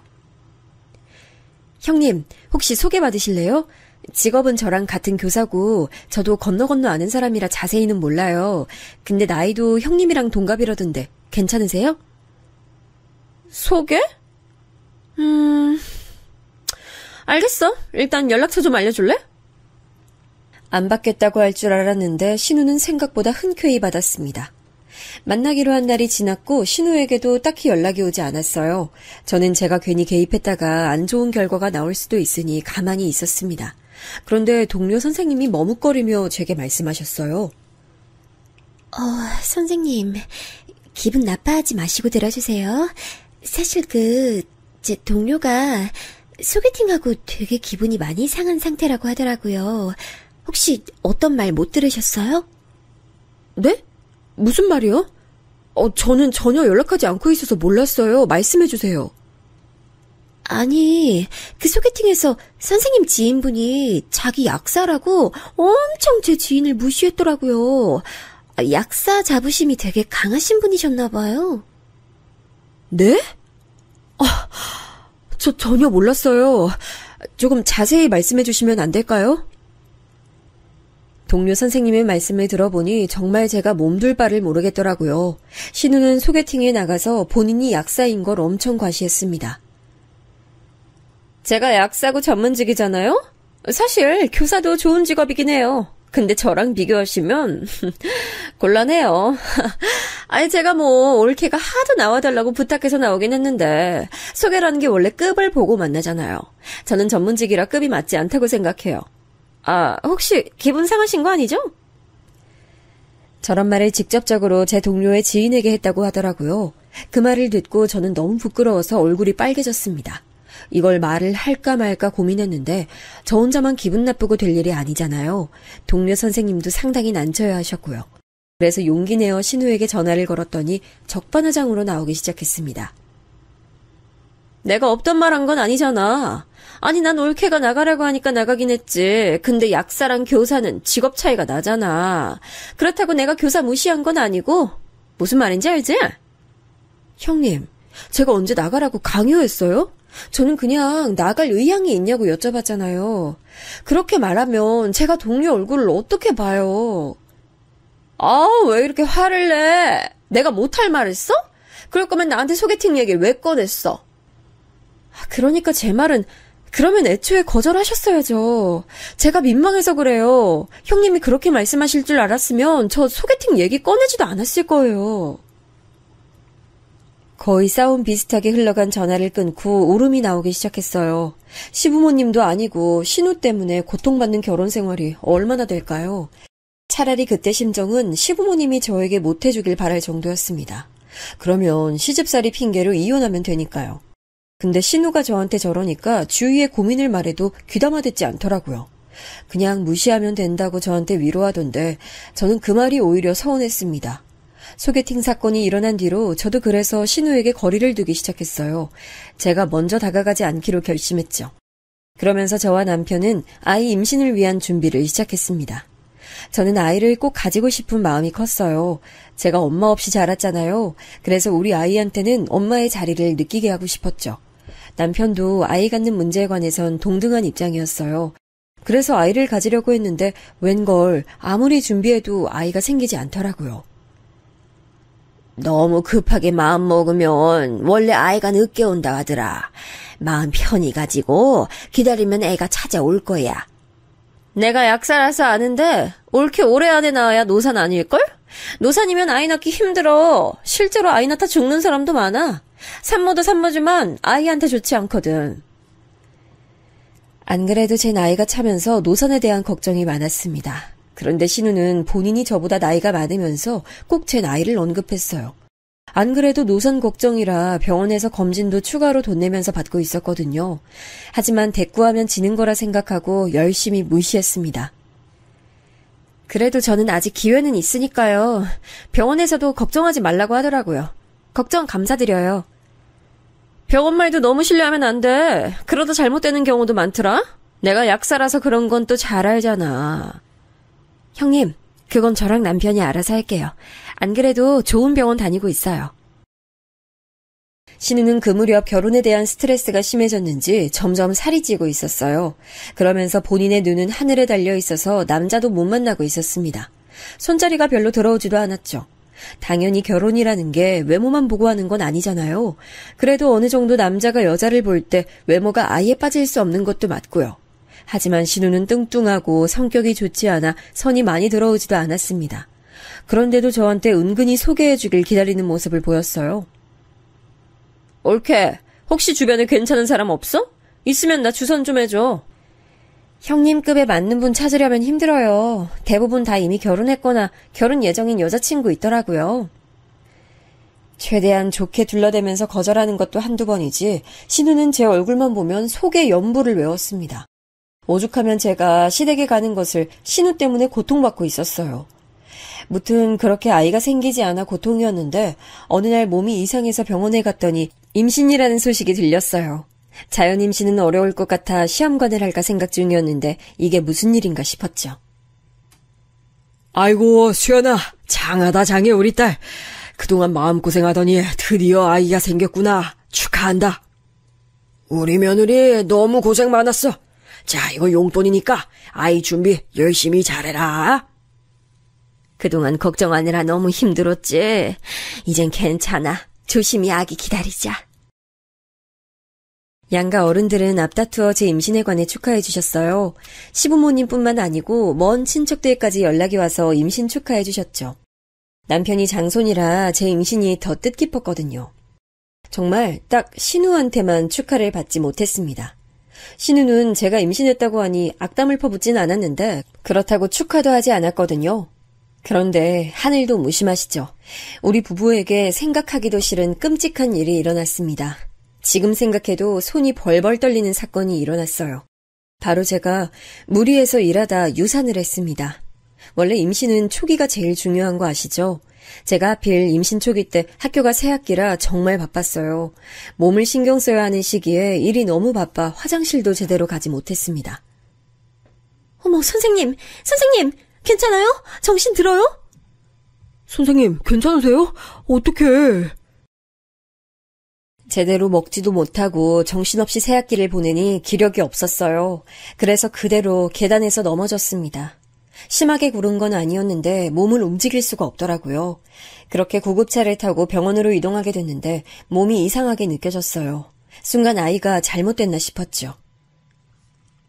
안타깝지만 아이는 하늘로 갔습니다. 임신은 원래 초기에 유산이 가장 많아요. 제일 조심해야 할 때가 초기입니다. 그렇게 저는 첫 아이를 잃게 됐어요. 한동안 너무 충격이라 학교에 나가지도 못하고 병가를 낼 정도로 저는 힘들어했습니다. 아무리 시부모님과 친정아빠 그리고 남편이 위로해줘도 귀에 들리지 않았어요. 아마 유산을 해보신 적이 있으신 분들은 제 마음이 이해가 가실 거예요. 그때 약간 서운했던 점은 신우는 제 몸 상태에 관해 어떤 걱정도 없었습니다. 오히려 갑자기 전화해서 또 주변에 괜찮은 사람이 없냐고 묻는 모습에 저는 그만 버럭 성질을 내고 말았어요. 형님, 저 유산해서 지금 출근도 못하고 있어요. 근데 도대체 저한테 왜 그러세요? 제가 그렇게 만만하세요? 안 그래도 제정신 아닌데 저를 왜 이렇게 괴롭히시는데요? 아, 깜짝이야. 뭘 그렇게 화를 내? 아니, 올케, 나 당황스러워? 내가 유산시켰어? 나도 올케 유산한 거 보니까 나이가 들면 임신 어렵구나 싶었지. 그래서 주위에 괜찮은 사람 있냐고 물어본 건데 왜 이래? 너무나도 속상한 마음에 그냥 전화를 끊고 엉엉 울었어요. 그리고 그런 신우의 목소리조차 듣기가 싫어 전화를 받지도 않았습니다. 신우 얼굴을 보기가 싫어 명절에 시댁을 가지도 않았어요. 시부모님은 제가 유산 때문에 마음고생이 심하니 그런 줄 아셨죠. 아예 틀린 말은 아니었지만 신우가 그렇게 미웠습니다. 와중에 친정아빠가 저를 많이 챙겨주셨어요. 원래 딸바보라 저를 많이 챙겼지만 유산하니까 더 저를 신경 써주셨습니다. 수연아, 아빠가 요즘 투자한 게 대박이 났어. 우리 수연이 너무 걱정하지 마, 응? 아빠가 네 인생 다 책임질 거야. 그래, 알겠어. 말이라도 정말 고맙다. 얘는 진짜라고. 아빠 대박 났어. 부자야, 부자. 알겠다고, 알겠어. 아빠 나 이제 피곤해서 좀 쉴게. 나가줘. 저는 워낙 아빠가 평소에 허풍 떠는 일이 많아서 그게 진실인 줄을 몰랐어요. 유산해서 슬픈 저를 위로하려고 그냥 하는 말인 줄 알았죠. 그렇게 아빠의 말은 대수롭지 않게 넘기게 됐습니다. 그리고 저는 휴식 기간을 가지고 다시 학교에 복귀했어요. 아이들을 가르치며 마음 편안하게 비우기 시작했죠. 그랬더니 바로 아기 천사가 다시 우리 부부를 찾아왔습니다. 이번엔 임신인 걸 확인하고 바로 학교에 나가지 않았어요. 휴직을 내고 아이를 조용히 기다렸습니다. 저번에 임신했을 때 양가 부모님의 관심이 매우 컸잖아요. 그만큼 아이를 잃었을 때 관심도 커서 심적으로 부담이 됐어요. 부모님의 마음을 위해서라도 남편과 저는 아이 임신 소식을 알리지 않았습니다. 그리고 5개월 정도 됐을 때 안정기로 접어들자 임신 소식을 말했어요. 당연히 양가 부모님께서는 너무나 좋아하셨습니다. 그렇게 열심히 조용히 태교하며 아이를 기다렸어요. 제 마음이 느껴졌는지 아이는 너무 건강하게 우량아로 태어났습니다. 손가락과 발가락이 다 있는지 확인하고 숨소리를 느끼자 진짜 현실이구나 믿게 됐어요.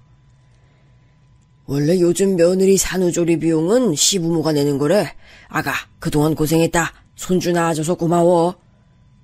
아버님, 너무 감사해요. 손자 많이 기다리셨죠? 시부모님은 우리 아들의 탄생을 아주 기뻐하셨어요.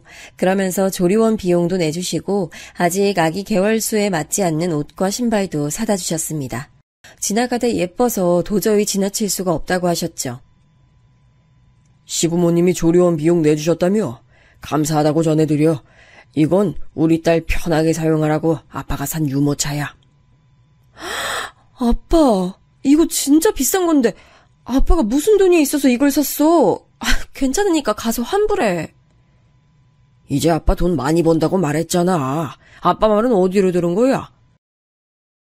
친정아빠도 역시 딸바보답게 많은 선물을 해줬습니다.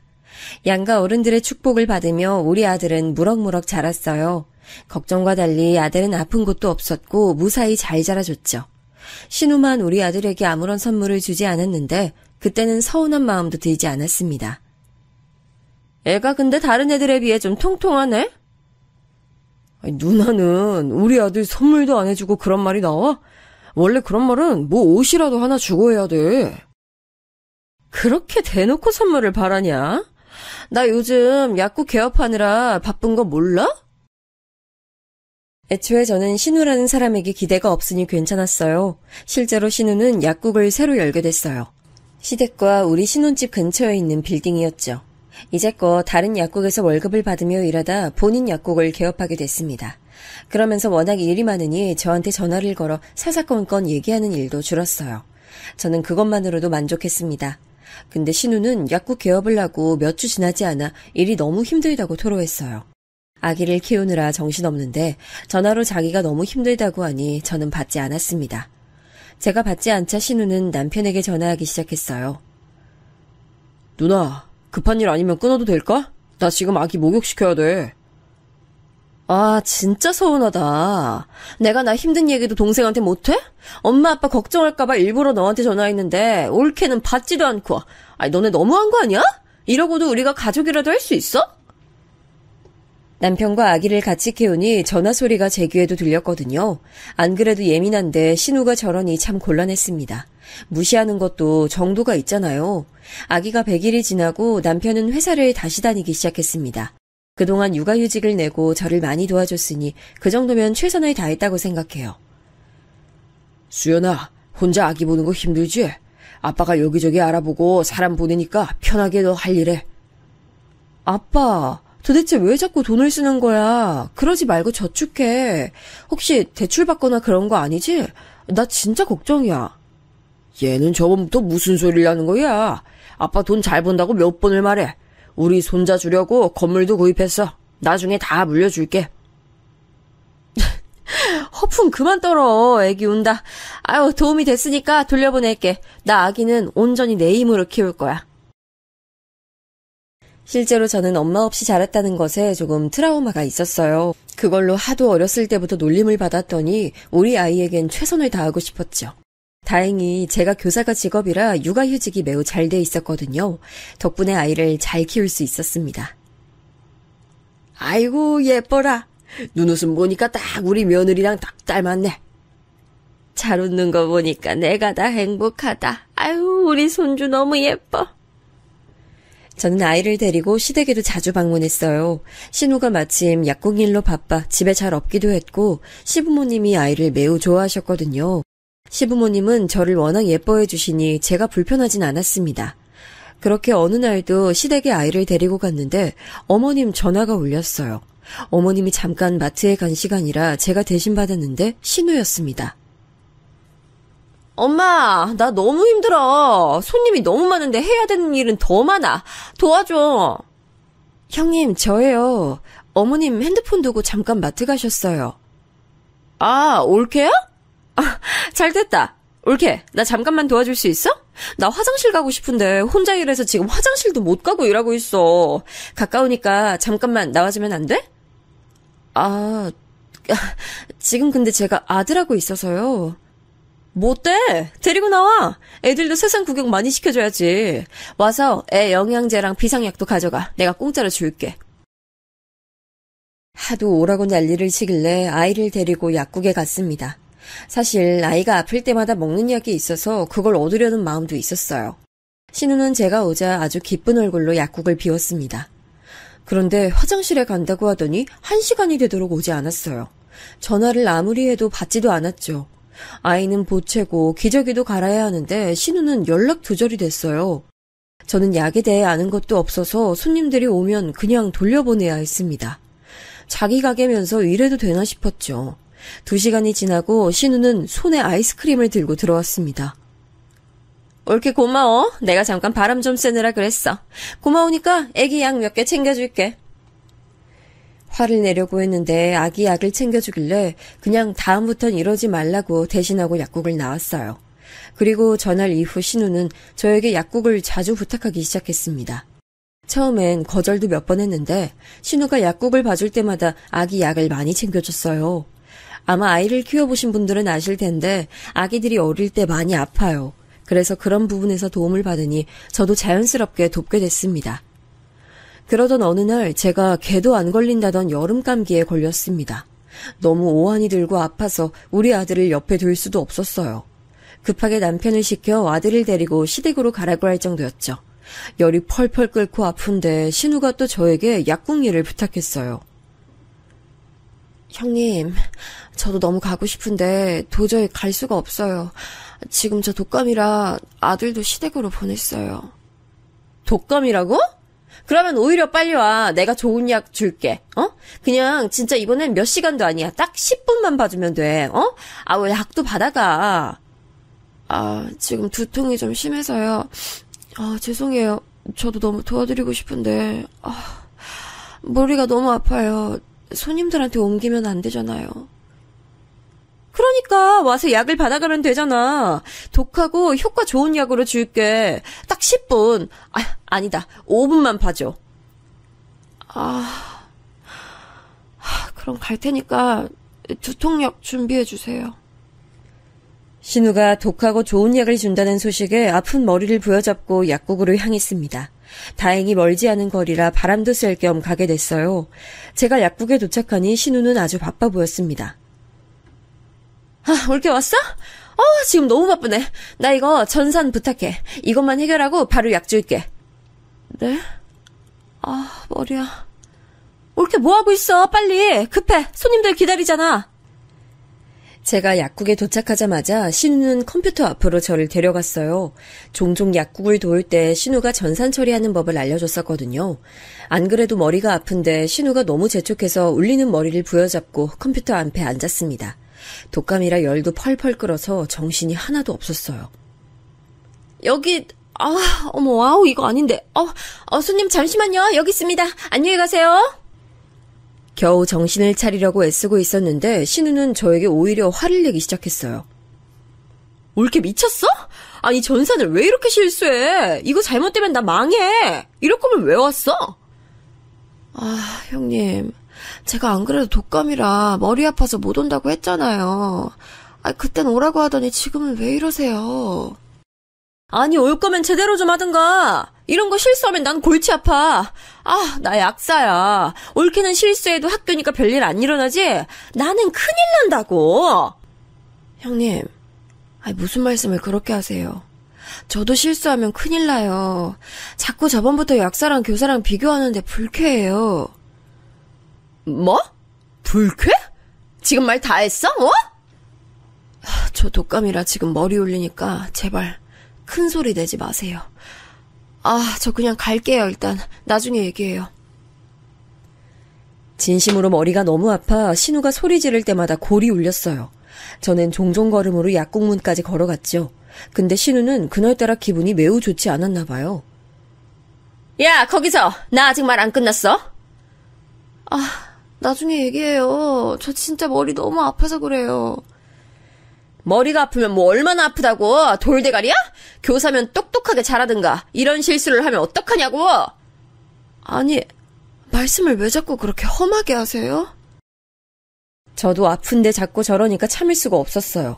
그래서 평소라면 무시했을 텐데 맞대응을 하기 시작했죠. 그러자 신우는 갑자기 쌍욕을 하기 시작했습니다.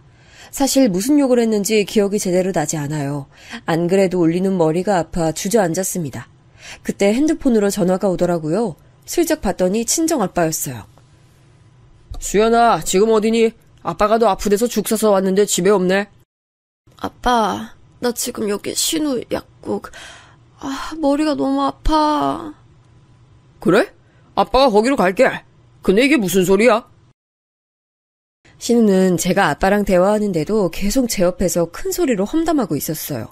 들어오던 손님들도 나갈 정도로 화내는 모습에 저는 대꾸하지도 못하고 가만히 있었죠. 머지않아 아빠가 약국으로 들어왔습니다. 그리고 신우의 모습을 목격했어요. 아빠는 저에게 쌍욕하는 신우 앞을 가로막았습니다. 아빠가 그렇게 남한테 화내는 모습은 저도 살면서 처음 보는 일이었어요. 지금 뭐 하시는 겁니까? 우리 딸한테 왜 이래요? 진짜 됐어요. 데려가요. 사과하세요. 남의 집 귀한 딸한테 지금 욕했어요? 애초에 당신 딸이 내 약국 전산 이상하게 해서 제가 피해볼 뻔했거든요? 어디서 큰 소리야? 뭐? 지금 뭐라고 했어? 당신 말 다 했어? 내가 누군지 알아? 그래, 다 했다. 어쩔래? 나가요, 나가. 신우의 막 나가는 모습에 아빠는 가만히 있다가 핸드폰을 들고 어디론가 전화를 걸었어요. 사돈 접니다. 지금 약국으로 오시겠어요? 그냥 나가라고요. 왜 우리 부모님까지 불러요? 됐어요. 미안해요. 미안해. 옳게. 내가 미안. 됐지? 저걸 사과라고 하는 걸까요? 저런 모습에 저는 더 정이 떨어졌어요. 곧 시부모님과 남편과 우리 아들까지 다 약국에 모였습니다. 시부모님은 이게 무슨 일인가 싶은 얼굴이셨어요. 무언가 안절부절 못하는 모습도 보였죠. 사돈께서는 다 아시죠? 제가 이 건물주인 거요. 뭐? 아빠가 건물주라고? 이게 무슨 말이야? 네? 지금 뭐라고 하셨어요? 건물주요? 아이고, 무슨 오해가 있었나 봅니다, 사돈. 이게 무슨 일이죠? 사실 저 말에는 신우보다 제가 더 놀랐습니다. 남편과 신우가 놀랐던 감정보다 제가 놀랐던 감정이 더 컸을 거라고 확신해요. 반면 시부모님은 이미 알고 계신 눈치였어요. 나는 우리 딸 진짜 귀하게 키웠어요. 세상 모든 자식이 그러겠지만 나도 마찬가지라고요. 근데 왜 내가 내 건물에서 우리 딸이 쌍욕 먹는 모습을 봐야 하죠? 아이고 사돈, 죄송합니다. 우리 딸이 그랬군요. 너무 죄송해요. 얘, 뭐하고 있어? 얼른 사과 드려. 아니, 이게 무슨 소리야. 건물주가, 저는 아무 말도 못하고 아빠를 쳐다봤어요. 아빠는 여전히 화가 난 채로 말을 이었습니다. 자기가 목격한 상황에 관한 서술을 하니 시부모님은 눈에 띄게 당황하기 시작하셨어요. 표정이 너무 굳어서 제가 오히려 걱정할 정도였습니다. 제가 처음에 여기 월세 줄 때 뭐라고 했습니까? 다 필요 없고 우리 딸 행복하게 해달라고 했더니 사돈 너무하세요. 저희도 우리 딸이 며느리한테 그런 줄은 몰랐어요. 죄송합니다. 알고 봤더니 아빠 건물이 맞았어요. 신우가 약국 개업할 때 시부모님이 많이 도와주셨거든요. 이 노른자 땅의 건물이 1층 자리를 알아봐서 부동산에 갔더니 우연히 소유주가 우리 아빠였던 거죠. 그때 아빠는 굳이 자식들에게 알리지 말자고 하셨대요. 그러면서 월세도 단돈 10만 원만 받기로 했다고 하더라고요. 신우는 부동산 문제는 부모님이 알아서 하신다고 해서 마음 놓고 있었대요. 저는 우리 딸이 가장 우선입니다. 월세 그냥 다른 집처럼 300만 원 내세요. 아이고 사돈, 제가 대신 사과드릴게요. 아가, 내가 대신 사과하마. 우리 딸이 너한테 상처를 심하게 줬구나. 내가 할 말이 없어. 너무 미안하다. 일단 저도 너무 당황스럽지만 아버님이 사과하실 문제가 아니에요. 저는 진심으로 이번 사건도 그렇고 그동안 시부모님이 신우의 잘못에 대해 대신 사과하는 일이 많았거든요. 그건 잘못된 행동이라고 생각했어요. 신우도 성인인데 성인이면 자기 행동에 대한 책임을 져야 하잖아요. 그래서 완강하게 말했습니다. 어머님, 아버님도 그동안 형님에게 너무 잘해주셨어요. 자기 일은 자기가 알아서 해야죠. 충분히 신경 쓰실 만큼 쓰셨으니 이제 형님이 자기 인생 살도록 하세요. 그리고 형님도 정신 차리세요. 애도 아니고 나이 드실 만큼 드신 분이 뭐 하시는 거예요? 부끄럽지도 않으세요? 보통 그 나이면 오히려 부모님한테 효도하는데 어떻게 이렇게 반대가 됐어요? 저였으면 부끄러워서 얼굴도 못 들고 다녀요. 시부모님이 워낙 사람이 좋으셔서 형님에게 필요 이상으로 지원해주고 계셨거든요. 형님의 나이가 40이 넘어가는 노처녀여서 안쓰러운 마음이 있는 것 같았어요. 그래서 저는 평소에 하고 싶은 말을 하게 됐죠. 그 뒤로 어떻게 됐냐고요? 실제로 시부모님은 우리 아빠와 저와 남편과 많은 대화 끝에 신우에 대해 지원해주지 않게 됐습니다. 자기 인생이니 자기가 책임져야 한다는 말에 동의하셨죠. 그리고 신우는 지금 월세 300을 내고 우리 아빠에게 내고 있어요. 그동안 10만 원만 내다 300을 내고 있으니 얼마나 속이 썩겠어요. 하지만 그건 제가 신경 쓸 거리가 아니라고 생각해요. 지금은 당연히 저에게 연락도 오지 않고 있습니다. 남편에게 슬쩍 물어봤더니 본인한테도 연락이 안 온다고 하더라고요. 신우는 심지어 시부모님에게도 실망이라고 집을 나갔대요. 혼자 집을 얻어서 사는 것 같던데 언제까지 저럴진 저도 모르겠습니다. 시부모님도 그렇고 저도 그렇고 할 만큼 다 했다는 생각이 들어요. 그리고 친정아빠는 정말로 투자에 성공했던 것이 맞았습니다. 제가 그동안 허풍 떨지 말라고 했는데 오히려 제 믿음이 부족했던 거죠. 그래서 덕분에 우리 아들은 외할아버지의 전폭적인 지원을 받으며 무럭무럭 자라고 있어요. 시부모님과의 사이도 아주 좋아요. 워낙 좋으신 분들이라 신우가 빠지니 오히려 예전보다 더 돈독해졌어요. 여기까지가 제가 준비한 사연입니다. 다들 재밌게 들어주셨으면 그걸로 다행이네요. 들어주셔서 감사합니다.